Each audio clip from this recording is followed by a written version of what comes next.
In late 1939, deep in the frozen forests of Eastern Europe, massive columns of armor prepared to cross the border into a much smaller nation.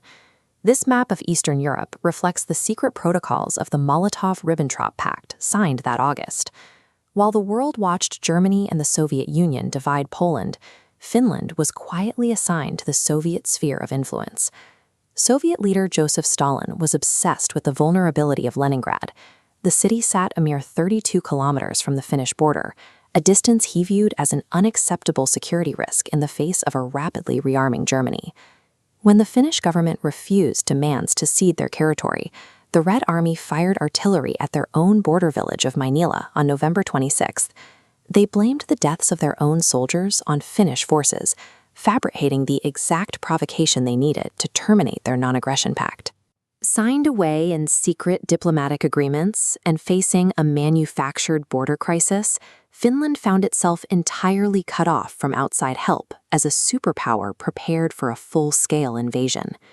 Facing this reality, the country rallied. Under the command of Field Marshal Mannerheim, political divides from a recent bloody civil war were set aside. The upper class and the working class unified to fortify the border, digging trenches and pouring concrete despite severe supply shortages. This chart compares the raw military strength of the two nations on the eve of the conflict.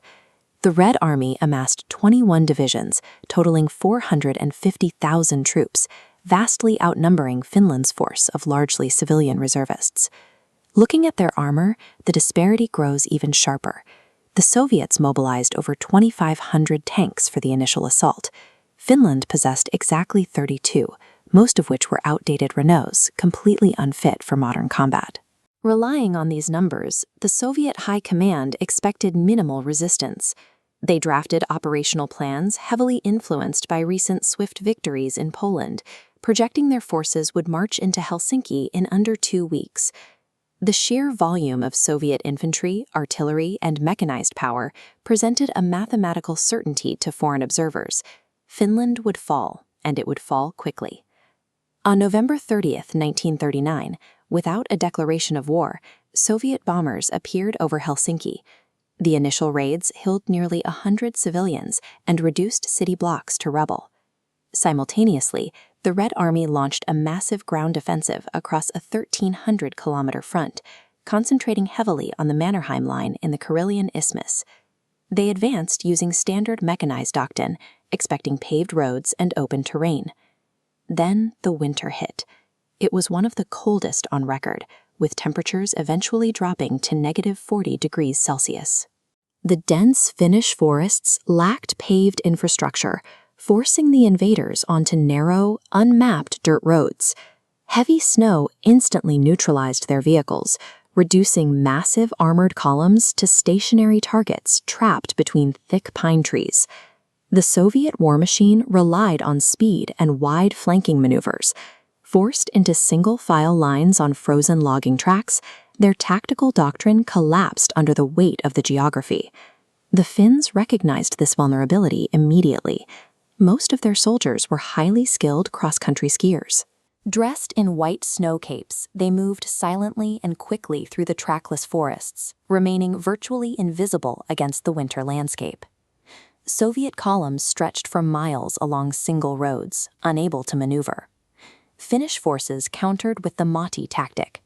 Ski tropes struck from the forest flanks, freezing and starving. If they huddled around campfires for warmth, they became illuminated targets for hidden Finnish snipers.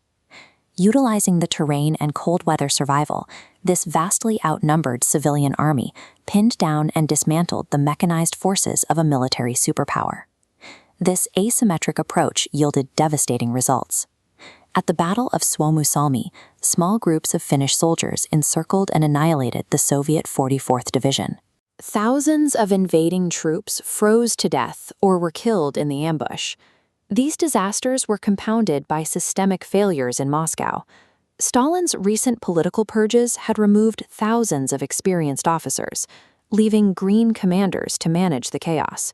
Furthermore, the High Command failed to issue standard winter tents or white camouflage to their own infantry. Yet their situation was entirely unsustainable.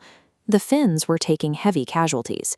Soldiers were exhausted from continuous combat, and their stockpiles of artillery shells and small arms ammunition were rapidly running dry. Tactical brilliance and terrain advantage can dictate the pace of a war, but they cannot generate ammunition.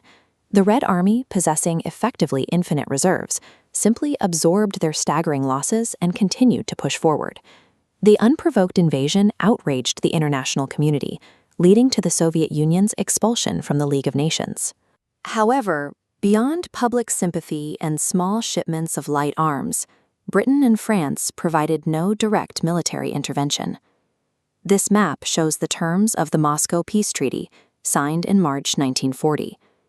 To avoid total collapse, Finland was forced to cede 9% of its territory to the Soviet Union, including the city of Viipuri and its defensive lines on the Karelian Isthmus.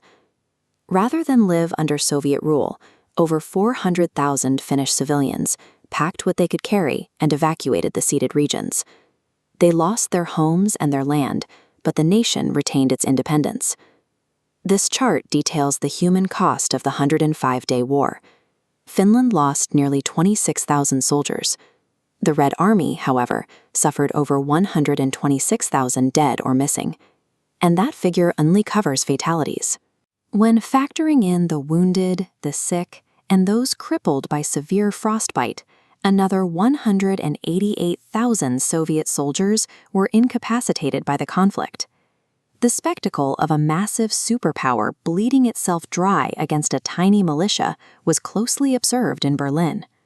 Adolf Hitler concluded that the Red Army was tactically inept, poorly led, and highly vulnerable to a rapid mechanized invasion.